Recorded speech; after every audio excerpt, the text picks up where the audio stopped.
Hello and welcome to another episode of Literary Liberation Podcast. Today we will be discussing, analyzing, and reviewing The Starving Saints by Caitlin Starling. For more content outside the podcast, please check out our Instagram and TikTok at Literary Liberation and Twitter at LitLibPodcast. Don't forget to like and subscribe and share if you are on YouTube, because that does help the algorithm. This is just your default content creator warning, because I don't know. We're niche. Anyways, I'm your co-host, Mariah, and you can find me at Hungry Rye on all social media platforms. And I'm your co-host, Kristen. You can find me at 10TBR on all social media platforms. So this is a review for our August 2026 Fable Book Club read. I think this won by a pretty significant margin whenever it won.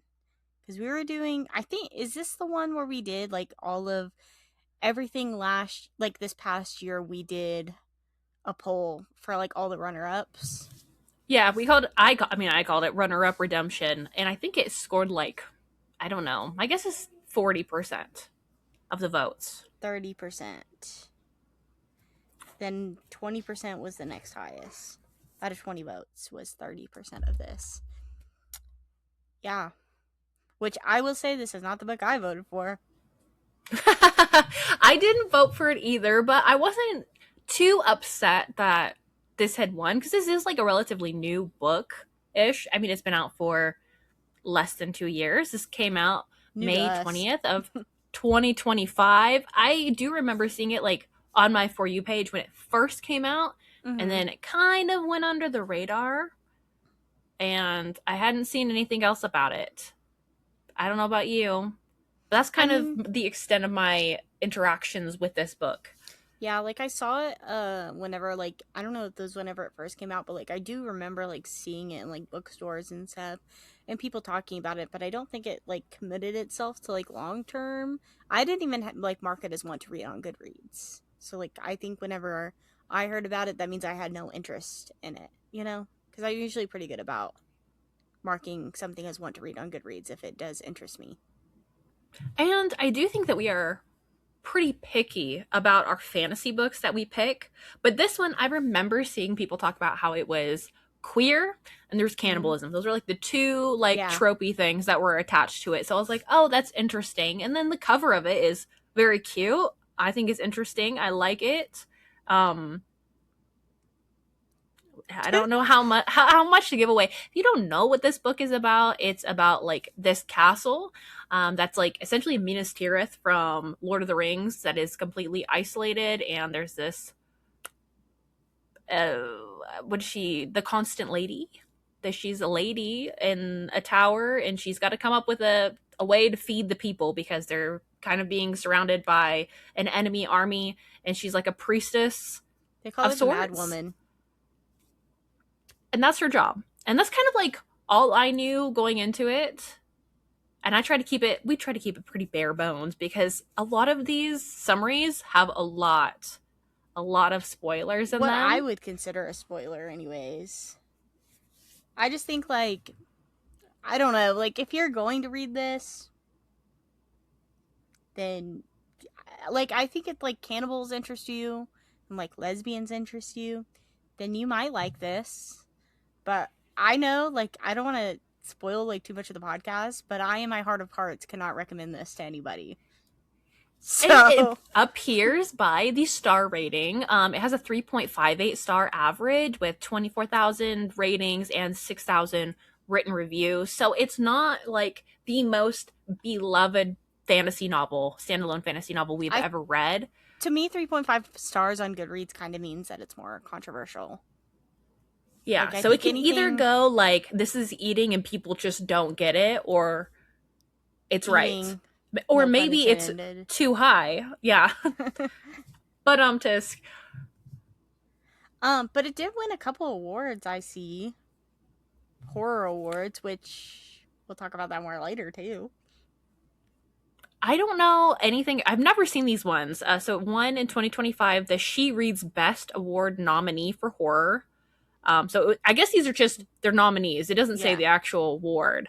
And then it was also a nominee for the RUSA Codes reading list. So, okay, these are nominees. They didn't Win. It didn't win, but it was Thank still popular enough to be To be nominated. And if you yes. don't know, like, Caitlin Starling, I don't think this is, I mean, it might be the most popular book, but I'm pretty sure that The Death of Jane Lawrence might be more popular, because I do remember seeing a lot more about that one. I've seen that cover floating around a lot more. But she really likes horror in her books, it seems like. She's published in different, like, magazines, like short stories, and I don't know anything else about her.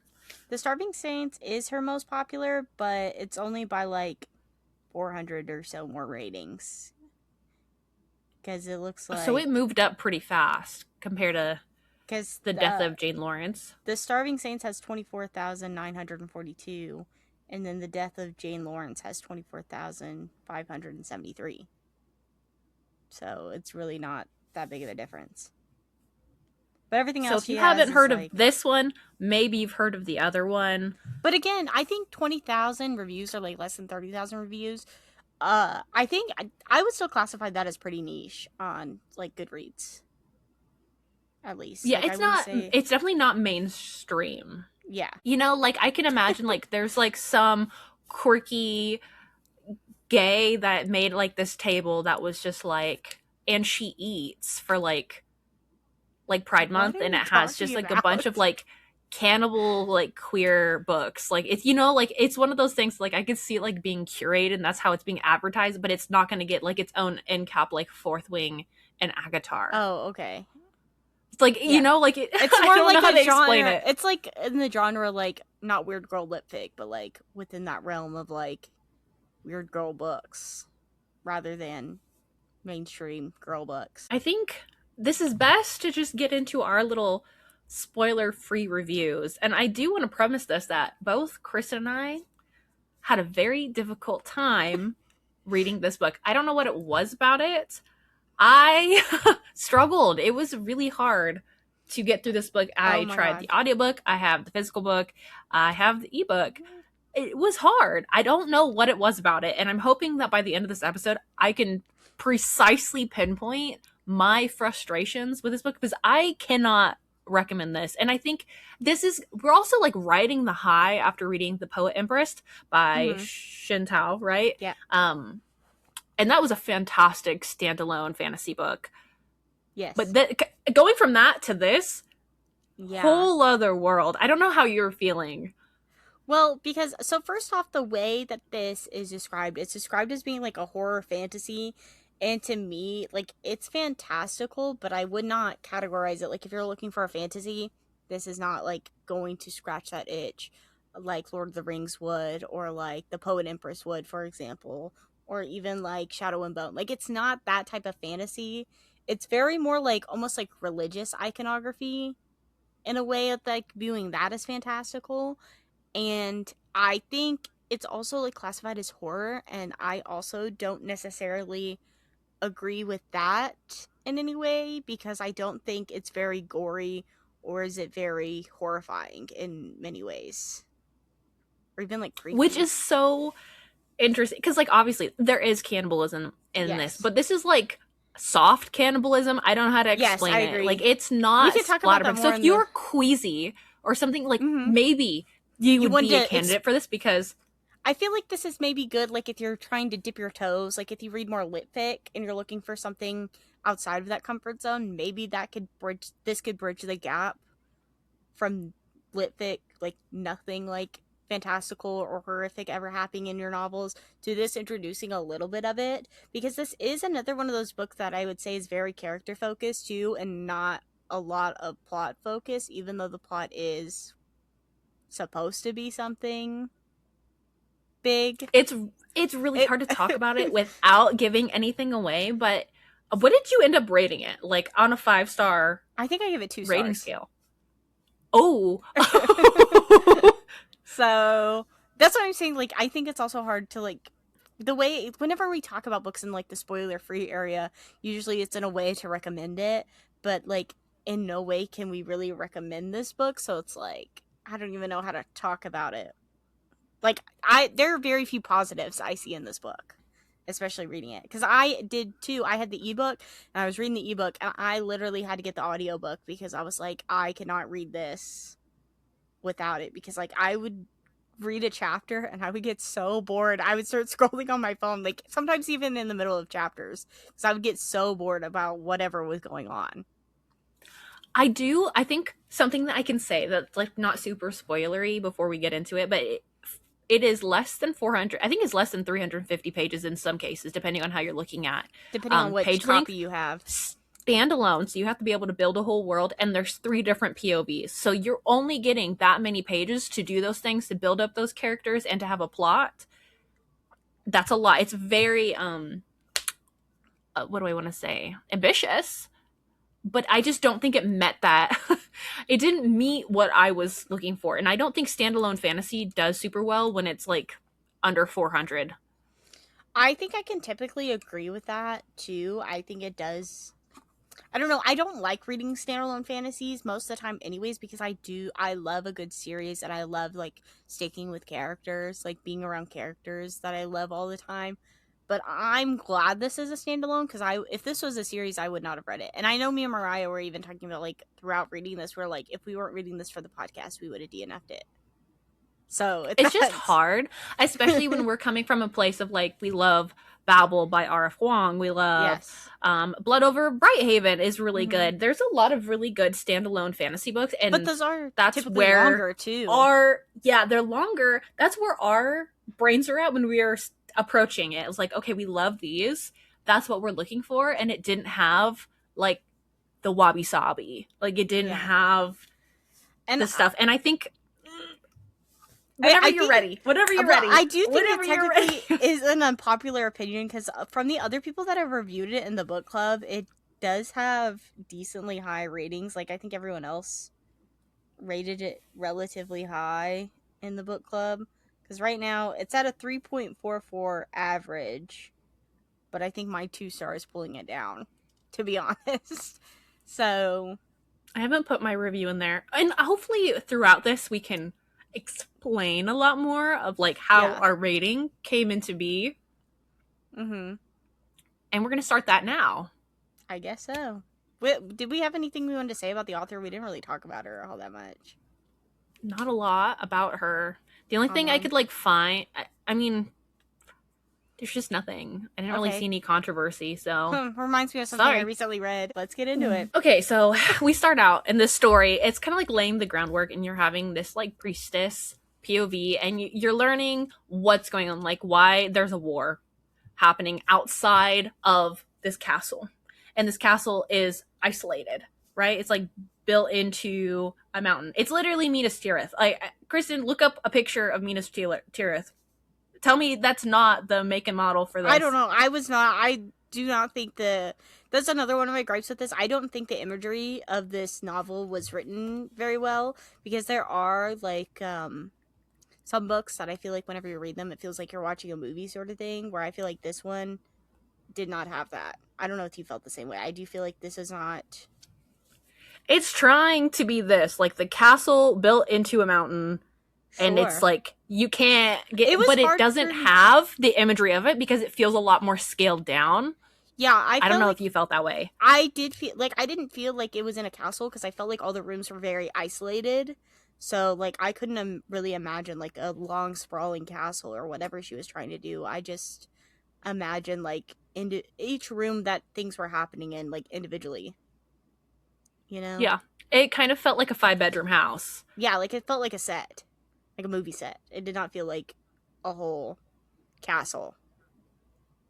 But you're like learning that like there's these people that are out there. It's been 6 months. They can't get food or trade or anything in, and it's kind of giving the vibe that these people on the outskirts, which you don't really know their political motivations at all, but is it colonialism? Is it sort of like retribution? Like you don't really know what the like kingdom does in the world. You just know it's a kingdom. And there's a king, and they're in the palace with the king. Then there's also like other like well-off families that are also all been like sequestered into this castle, and it's supposed to be more than what the castle can even handle. Like more people live there than what it's supposed to be handling. which I don't know. Maybe it is. We're met like there are so few side characters and like other people being around, which I understand. Like whenever this takes place, it takes place before they've run out of food, but food has dwindled, but nobody's died of starvation yet. So it's like, to me, that means there should be more people out and about doing stuff rather than just Yeah, you really only get it in the beginning when there's like yeah. a food riots, and that's how you have give this like introduction to the Lady Knight, Mm-hmm. which is a pretty cool character to have in a story. Like, I don't think I've read a book so far with the Lady Knight. I know you have. Servan. Yes, The Night Sir in the Vaughn. Moth. The Night in the Moth was the Lady Knight that I read last year. Because Sybil is a knight in it. And then I know another, like, Lady Knights are kind of like a big thing right now. I know, like, the Everlasting is like a big, like, book that came out. I don't know if it was this year or last year that everyone's kind of been talking about. And then I think there's the Second Death of Locke or something like that. Those are like another Lady Knights. And so I think this is kind of like, I don't want to say it's a trope that's like popularized right now, but it's definitely like something that's going on right now that everyone's talking about. Yeah, and you kind of like get to learn about this Lady Knight and like maybe like why she's a POV, because she's like the king's essentially like second hand. Well, no, And because the other guy is, she's like the second hand to like the lead guy, the lead knight guy. yeah, but like it almost make like the way she thinks about it in her head is like she's like way up here or something. I don't Yeah. know. But then she's like talking about like what power is, which I thought was interesting. And she's talking about how like a king is more worthy of all these things because of like our willingness to consent to have it happen, which I thought was kind of an interesting, like this like false notion of hierarchy. Mm-hmm. So to me, I was getting excited at this point. Pretty early on, I was like, okay, it's gonna have something to it. I don't know if that's how you were feeling. This is only No, like maybe 2 chapters in that these moments are happening, and we're kind of getting like the lay of the land I of the did not. story. I think one thing too, I did not like the writing style of this at all. Because it's, I don't know what you would describe it as, because it's not like descriptive really in like a way. I don't know. It's just like I did not vibe with the writing style. So like I was reading it out of obligation. I was not reading it to enjoy it. I agree. I didn't connect. I didn't have that like emotional connection to them because it was kind of just like words on a page. Yes, that is how I felt the entire time. There's a complete lack of emotion. Like the Mm-hmm. Lady Knight is being told, okay, you have to go and watch over this priestess, Focine. Because yeah, Focine is supposed to, she cleansed their water because originally their water was like dirty, and so all the people were like getting sick, and I think a couple people died from drinking the dirty water. And then Focine did something where she was able to cleanse the water, and now they have clean water. So now the king expects her to create food out of nothing for them. Okay, Which buddy. is like, oh no, there's nothing to eat, but there's a Yeah. lot of people. Like, I feel like nobody should have been talking about the cannibalism online, because I feel like it kind of gave away Yeah, like the plot. that's the central plot point, is like people eating each other in It's this just book. so frustrating to me because like we can talk about like the cannibalism, but like to me the cannibalism wasn't even like cannibalism, if that makes any sense.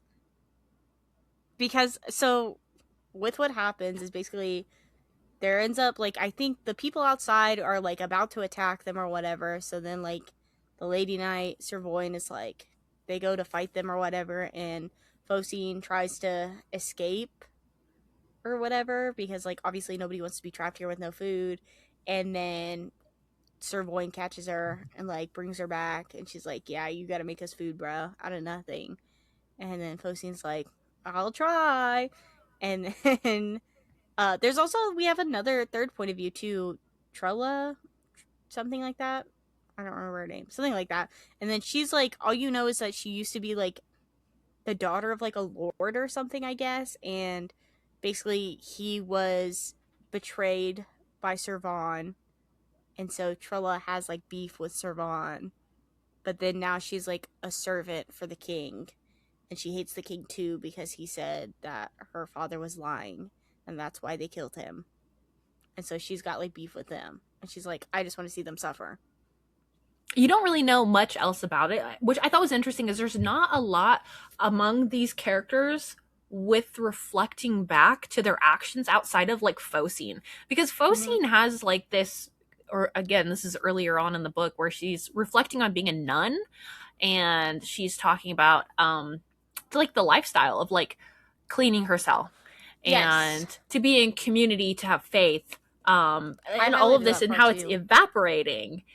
And I know you highlighted it, so I was curious what your reasons for highlighting this quote, or if you had a specific part of the quote that you wanted to read out Well, and talk about. I do think like whenever it was her, because like one of the things about Foci now is that like she's kind of like disgusting now. That's like one of the things that like she notices like Sir Voin is like grossed out whenever she's like watching her in her room as she's like doing her spells or whatever the hell she's doing in her room, and she like is discussing about how hard it is to keep clean and like keep up with herself in a way because of that lack of community.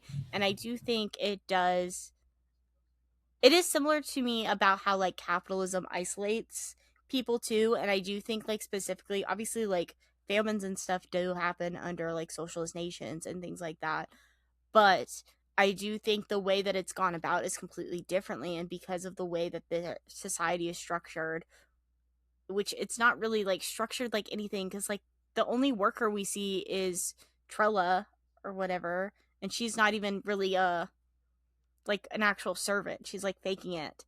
And so you don't get that connection where the nuns are like the closest thing to like servants in a way, and they don't really do anything except for like be beekeepers, you know? And I do think that like her talking about being in a community reminds me of like how being in a community can uplift you and how it can make you better as a person and well rounded, because obviously Focine was doing better on her own and better, like the nuns were doing better and more accepted in a way where there was no whenever there was no division, whenever they were one full community.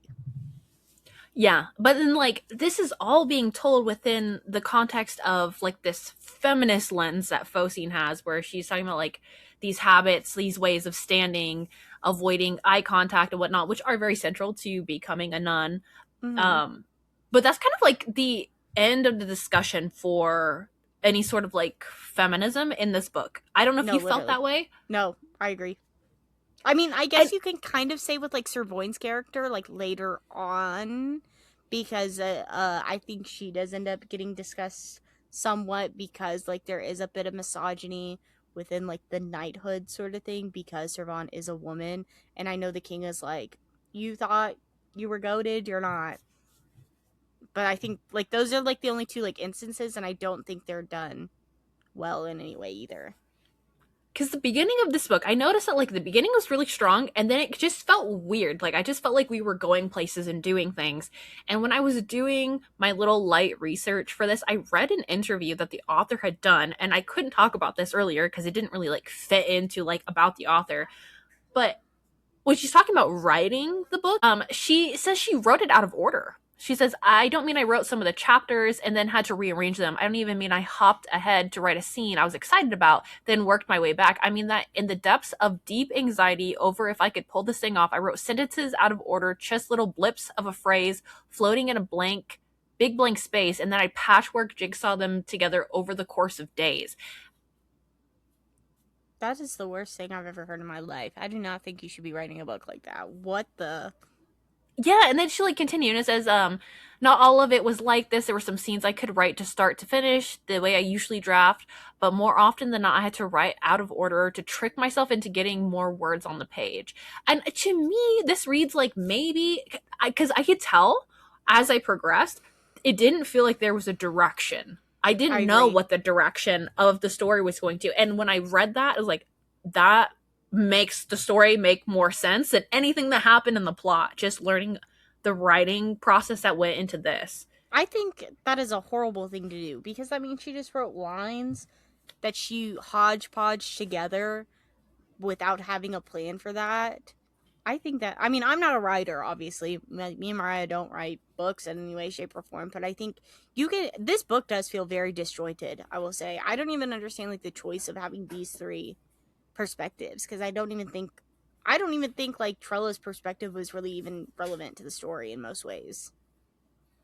I almost felt like you could have combined the priestess and Sir Joy or Sir Boyne's, because they were always happening pretty similarly at the same time, like when they were together. Because they were together most of the time, except for like one part.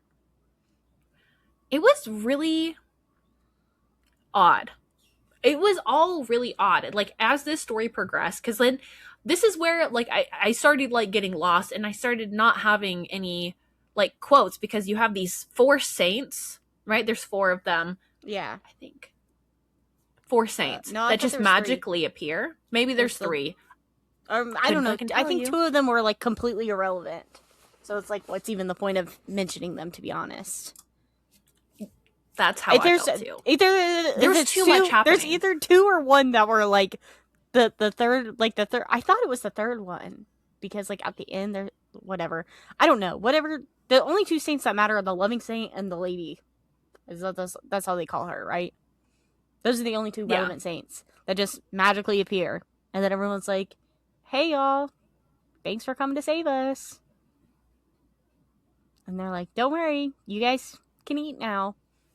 And then there's magically food, and there's all this stuff going on. So obviously at this point, and I'm like seeing this happen, I was like, I gotta take a step back, and I had to look up, like, today I looked up like how people become saints, because I didn't even know what the fuck a saint was. I'm not Catholic. I was never Catholic. This is not a thing that's in evangelical Christianity. I don't know if you know anything about saints and Catholicism, because I didn't. I thought they were just like people that usually ended up doing like something extraordinary in the past. Pretty much. Like then they're like, "Oh my God, they were touched by God." And then let's worship them. There wasn't like a process for a while, but then like there was an established process for it, and like one of the rules, like, because there's like stages to becoming a saint, right, is that you have to be dead for 5 years, and then your deeds, your life has to be like evaluated by these people, like a panel of like religious folks, and then there's a vote that has to happen in like the higher order, and then there's like, and they all have different names in different stages, and it has to go through like the whole hierarchy. So like I looked this up because there's over 10,000 different saints, because like I don't even know how you keep track of all of these. So like I imagine this is a book for like maybe ex-Catholics that like are pretty familiar with some of them. I didn't like the most recent one. Are these actual saints? Like from I think so. Oh, okay. Question mark. I didn't actually look up those ones. I looked up the most recent because I was just curious, and it was as of 2020, and it was this teenage boy named Carlin Acutis, and he like did like internet stuff to like help spread and convert people to Catholicism. So he is the patron saint of the internet. God influencer is his name. I looked it up. I shit you not. This is on Wikipedia because I was just curious. I was like, well, what's the most recent one? And he's like one of the more recent ones. And then 5 years? Technically. What do you mean technically? Well, it's 2026. He passed away in 2006. It took a long time for him to be, but he got the status in 2020. And then I was just like looking up. I was like, well, is there, because it was like doing extraordinary things. And then in my head, I was like, well, is there any communists? Like saving something, yeah. But I did learn there's one called Mother Mary. Her name's Mary Skolbachova. Anyways, she ended up like, she married a Bolshevik, and then she ended up like divorcing him, and she had like, but like all of this stuff happened, but then she like ended up, because she like got divorced, and she was joined the Socialist Revolutionary Party, and then Leon Trotsky canceled it, so she was like planning his assassination, and then her colleagues were like, nah. Anyways, so and then she ended up like saint?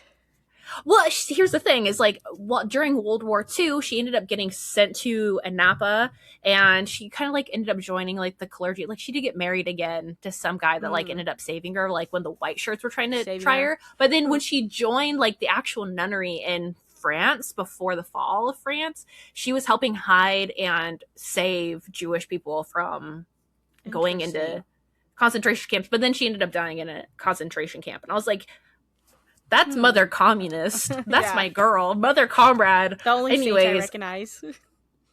I figure if we're gonna talk about saints, I might as well find a good one to share with you all that I didn't know about. Because like, okay, there's some saving grace. Because a lot of them, it's like Joan of Arc Yeah, or Joan of Arc is like one you of the ones I know, know. like Yeah. some of the other ones. A lot of symbolism is in this book. Like I had to look up like the bees because I was like, why is bees and honey? That was Well, like the because other like big weird thing that I didn't understand. I didn't get it either because I thought you would have more to say about it too because you just read that bee book. So I was like, oh dang, Mariah's gonna have a lot to say about these damn bees. Well, and like the things with the bees, it's like I know a lot about like the bee process, but then they're like almost like possessed little bees at one point. It seems really weird. There's a lot to learn. If you want to read a great book about bees, read Fruitless Fall. I enjoyed it. But the bees in Catholicism, they like have like their own sort of like symbolic meaning because of like how they operate and how they form, and like beekeeping has always been like a really big part in Catholicism, which is cool. But then also like the bees don't reproduce, like the worker bees don't reproduce, and that's like a symbol of the Our Lady's virginity. And then I also learned that the Pascal candle, which is like the candle that they use on Easter, has to be at least 51% beeswax because beeswax is considered like pure and sweet. So there's a lot of But what does that have to do with Catholic. the book? Like, what did the bees have to do with the book? Because like they're That's there. what we're going to try to figure out. Well, because you remember, like, there's different instances when they start to realize and they're fighting and they're doing things that, like, their blood is like honey, like these Yeah, saints, the like when they like saints. bleed.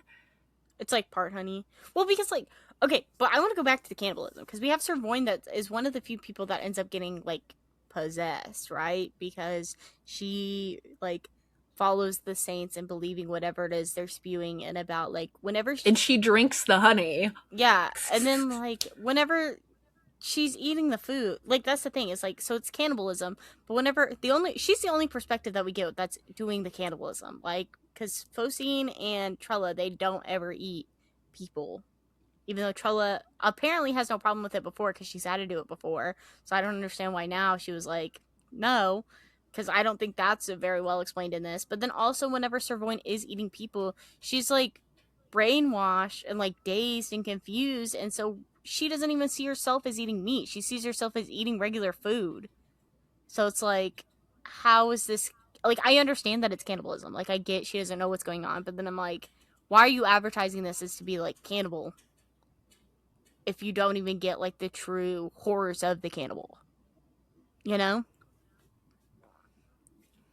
It just like it doesn't even it doesn't Like, do any mind you, and then I'm also like reading this after I read The Suffering by David Sodergren, which now that's a that good is a nun book book. about nuns and cannibalism and they're nymphomaniacs. Like it's gas. Like it's so like if you're looking for that and you didn't find it in that, go pick that book up. Because I even think the social commentary makes more sense, especially after I read this whole book called like The Fallen, which tracks like what happened in Ireland with these nuns and like Mm-hmm. what they did. And I'm like, okay, I can like see because I knew like the nuns and shit from people around here that went to like Catholic school, like how shitty like they beat the kids with like rulers and Yeah. shit. Mm-hmm. You know, that's like a thing that you hear from like your parents' age. But that's kind of like the extent. Like, there's no meaningful engagement with Catholicism in this and being bad.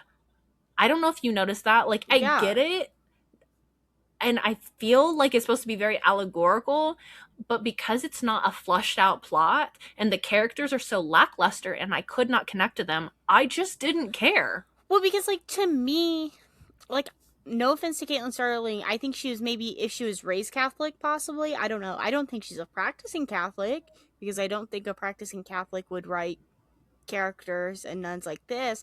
And I do think like if you wanted to do a critique of Catholicism or religion, that could have been done, especially within the way that this book is being done because like you're having people that are one queer, which is frowned upon in Catholicism, and then you also have cannibalism, which is frowned upon, I'm sure, in Catholicism generally.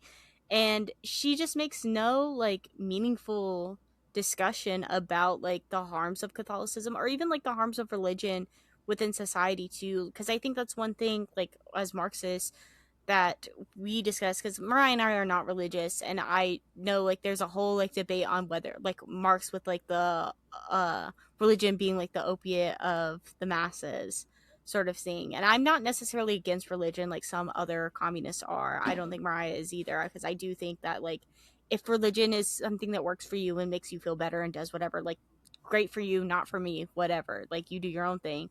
But I do think that there is a way to critique the way religion, and especially Catholicism, one is in especially the United States, but the way the systems that are in place within Catholicism, and like the misogyny within it and the harms that are done to people from Catholicism, especially like within the United States, us being such a Christian nation, you know, and how that is affecting like women's rights now, because people are using their religious ideas to prevent women from having proper health care.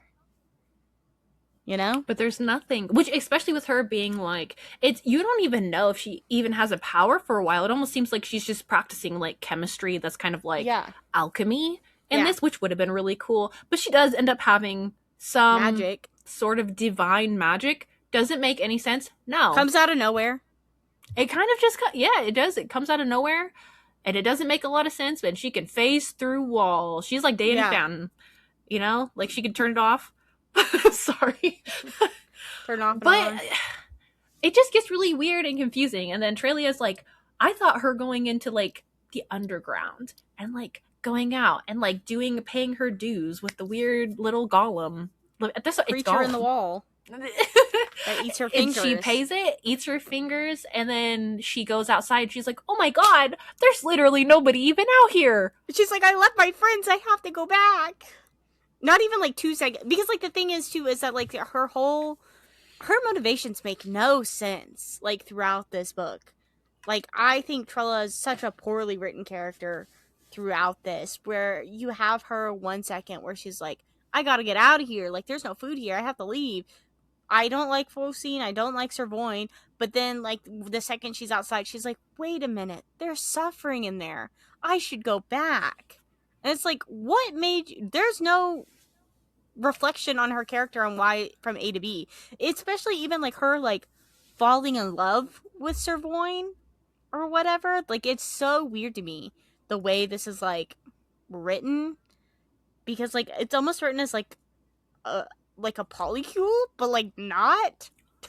That was what I ended up taking away from this as well. I was like, oh, and I was like, this is really strange because there's no real romance. There's no real like meaningful, a lot of, I'm like pulling back on meaningful, like there's not that dialogue, the yearning, there's nothing, because it's such a short fantasy novel for how much stuff they were trying, like the author was trying to inject into this. It definitely is like a jumping around, like you're just like, I feel like everything that like meaningful happens off page, and it's really frustrating because I think conceptually this book sounds really fucking cool, and it's just not. And it was executed so poorly, in my opinion. And like, it like the characters just aren't written well, and the plot doesn't really make any sense.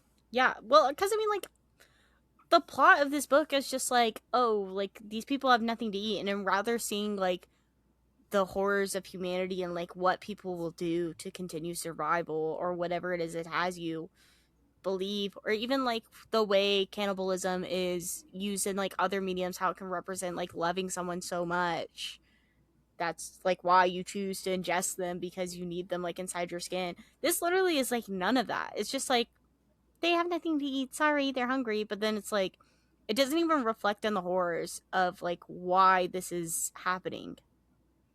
And like no, the people on the outside, like the people that are sieging the castle or whatever, like, I'm sorry, they're completely irrelevant. They're not useful in any way, shape, or form. Like, what is even the point of having them there? It's like after the 4th chapter, which it seems like they're close to, like, getting in. Yeah. They're almost there, like, to get in, and then these saints show up, and then nothing's happened. So it's like, was it manufactured? Like, what's going... That's not clarified, and it's really frustrating because it's like, okay, there's these other people, like what were their motivations, like what did the king do, there's no nuance in this. It's kind of like it's so frustrating because there's obviously no wealth in the castle. So like, to me, what is the point of people sitting outside trying to siege the castle? What is that what's the utility of that for these characters that are on the outside? Like, that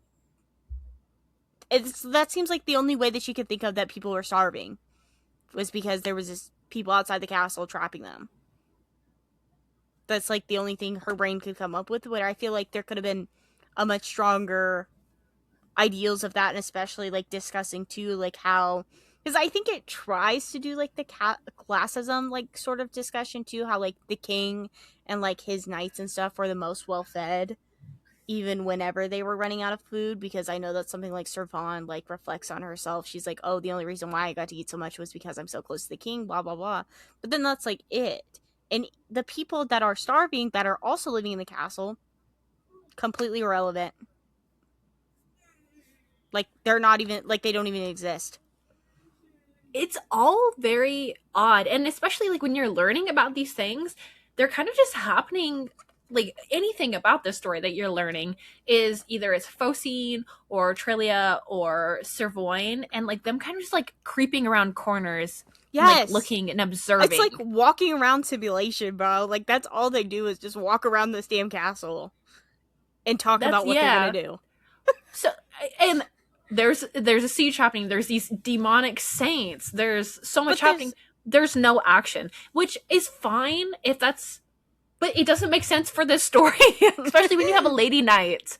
Well, it's like, why would you even choose to like create these like monstrous characters that are barely monstrous? Because you have like Trella in the scene where like she's like she loves the loving saint because he's so handsome or whatever. Like, she likes him, and then like for some reason, like, you don't even understand her character motivations, where she's like loves him or whatever, but then she's like, actually, I don't like him.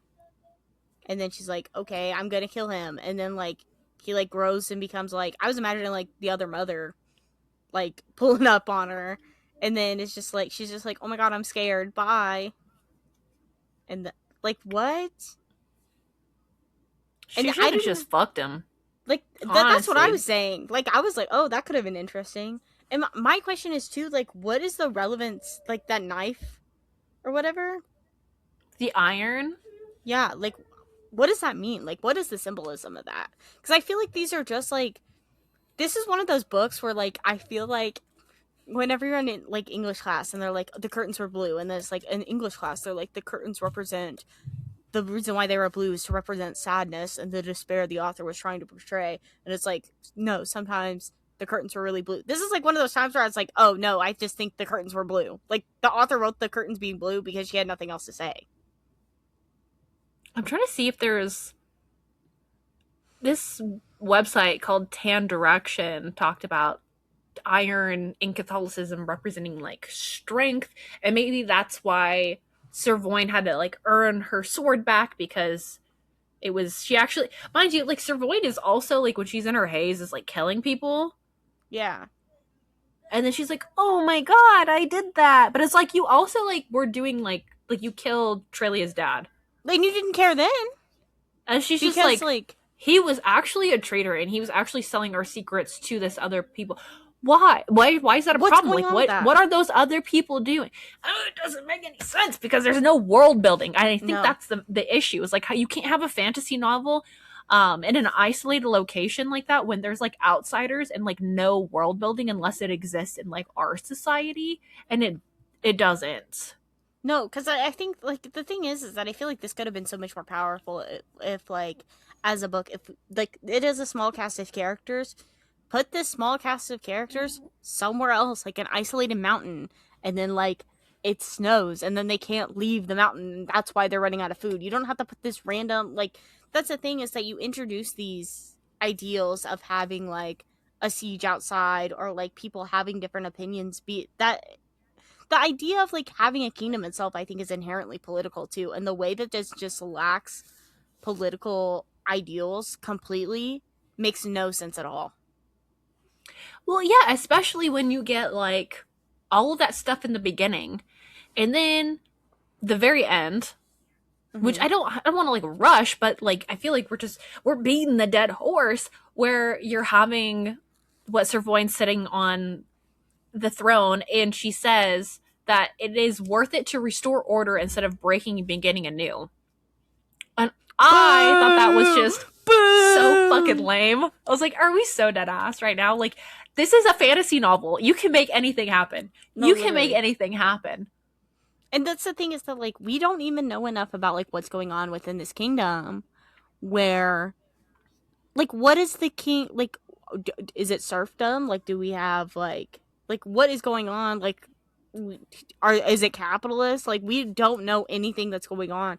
And, like, the workers there, they're, like, the way that there's just, like, because, like, even whenever, like, the saints show up and they start, like, making the food, they don't even have, like, the workers, like, making the food or anything. They're just like, oh, and they were sitting there eating too. It's like, okay, what? So what are you trying to say? Honestly, it seemed like the saints were doing... They were doing what needed to be done. Redistributing. Which, and I thought it was so interesting because, like, even before, like, the very, very end, you're having, like, the king's body is being apportioned to his people. Like, it said, like, to his household staff goes the muscles of his back, to the garrisons, his thighs and calves, to the refugees, the tender meat of his arms. And I was like, okay, this is cool. There's, like, redistribution of wealth. But then the ending, I think it's just trying to be, like, apologia for feudalism. No, literally. Well, because, like, to me, it's like, okay, if they're gonna redistribute, like, eat the rich, like, that could have been a great theme to put into this book. Not there at all. See, Sarah Gailey wouldn't have let me down on this one. I don't know. This is just, like, I was not expecting much going into this, I'll be honest.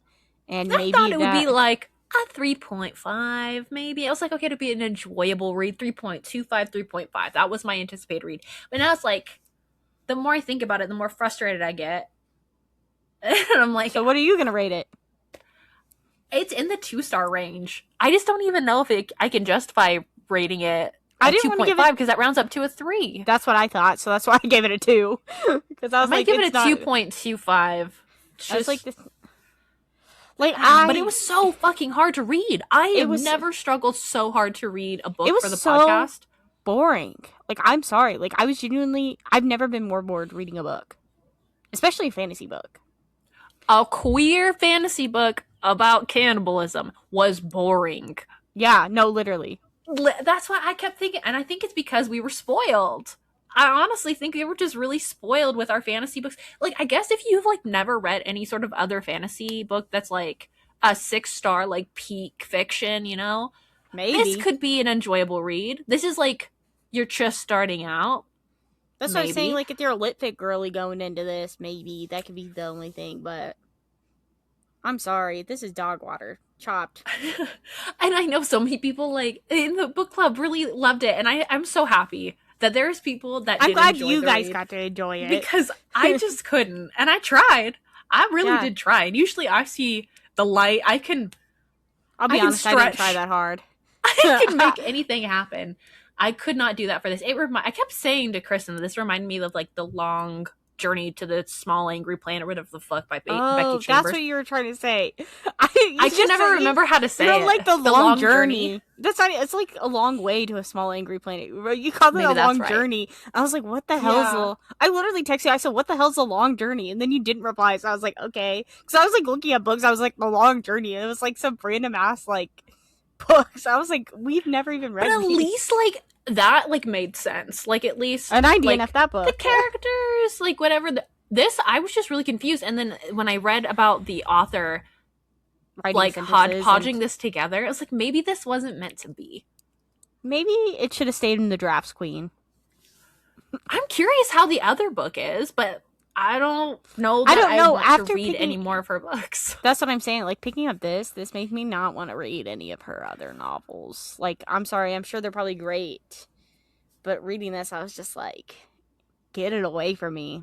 Like, it was like pulling teeth picking this up. Like, every time I had to, like, force myself to sit down and read it, I was like, kill me. Let's see, do we have any concluding thoughts about this. I'm honestly surprised we were able to extract as much as we could. Unfortunately, because it is so almost like apolitical, there's only so much that we can do with this, surprisingly. Because at least if it had like a plot and the characters were built up, we could talk about them and kind of like put our own lens onto it. But it didn't. You can't have a book with like little character development and no plot, and it's kind of apolitical. Yeah, I think you can't have 3 of those things. The apoliticalness, I think, is what irked me the most, because I feel like there is so much you can say, especially with fantasy. That's what I love about fantasy, especially a good like political fantasy. Like there's so much you could say, whether or not if you wanted to critique like feudalism or whatever, even because like we have people now that are like, we need to go back to feudalism. I honestly thought this was going to be a lot more centered around queerness and the queer experience, which and maybe gender and sexuality, like, but it didn't have those things, and I was really disappointed, especially because horror is such a good means of exploring that. Well, that's the thing. It's like the most of it being queer, it's like, and then they kissed. And then that's like it. Like, I feel like there's no relationship being developed in any way, shape, or form. I thought, like, with Sir Voign's character, they could have done more with, like, the expression of gender and things like that. It was just so frustrating. And then we just stare at the screen because we're just like, oh, I don't even know what else to, like, say. What else do we have coming up? This is going to be kind of a shorter one, I think, because I don't have anything else. This sucks. I'm sorry. I know next we're reading... Well, next we'll have our August wrap-up coming out.